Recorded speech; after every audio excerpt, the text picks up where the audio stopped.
Hello friends, welcome to our Mamata Farming YouTube channel and Facebook page. বন্ধুরা কেমন আছেন? আশা করি সকলেই ভালো আছেন। তো আমি আজকে আরেকটি নতুন ভিডিও নিয়ে আপনাদের সামনে হাজির হলাম। তো ভিডিওতে দেখতে পাচ্ছেন আমার ইনকিউবেটরগুলিতে কিছু ডিম ঢোকানো রয়েছে। এই ডিমগুলি তারিখ অনুযায়ী ডেট অনুযায়ী ফুটবে। এখানটা দেখতে পাচ্ছেন কিছু হাঁসের ডিম পরপরভাবে সাজিয়ে বসানো হয়েছে।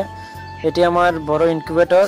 এই মেশিনে প্রায় 700 ডিম ধরে, অর্থাৎ 700 ডিম ফোটানো যায় এই মেশিনের মাধ্যমে। তো এই মেশিনটাতে হাঁসের ডিম আপাতত ঢুকিয়েছি। এর পাশাপাশি বন্ধুরা আমার ইনকিউবেটর থেকে কিছু বাচ্চা ফুটেছে। এখানে দেখতে পাচ্ছেন দেশি বাচ্চা এবং সোনালী বাচ্চা কিছু ফোটা শুরু হয়েছে। তো এদেরকে আমি এখানটায় ব্রুডিংয়ে রেখে দিয়েছি।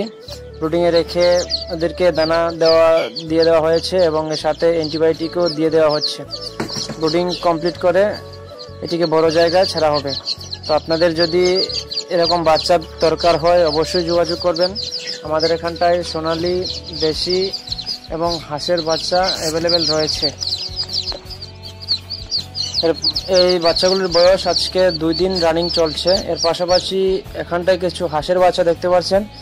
এই হাঁসের বাচ্চাগুলোর বয়স 5 থেকে 6 দিন রয়েছে। এখানটায় 120 থেকে 130 পিসের মতো হাঁসের বাচ্চা হবে। তো আপনাদের যদি কারোর এই হাঁসের বাচ্চাটা প্রয়োজন হয় অবশ্যই আমার সাথে যোগাযোগ করবেন। তো ভিডিওটি দেখে আপনাদের কেমন লাগছে অবশ্যই কমেন্টসের মাধ্যমে জানাবেন। আর বন্ধুরা আপনারা কে কোথা থেকে আমার এই ভিডিও দেখেন অবশ্যই একটি কমেন্টস করে জানাবেন। আর আমাদের চ্যানেলে নতুন হলে অবশ্যই আমাদের ইউটিউব চ্যানেলটিকে সাবস্ক্রাইব করে পাশে থাকা বেল আইকনটি প্রেস করে রাখবেন। তো বন্ধুরা ভিডিওটি আর বড় করছি না, ভিডিওটি এখানে শেষ করছি। দেখা হবে আবার পরবর্তী ভিডিওতে। ভালো থাকবেন, সুস্থ থাকবেন, ধন্যবাদ।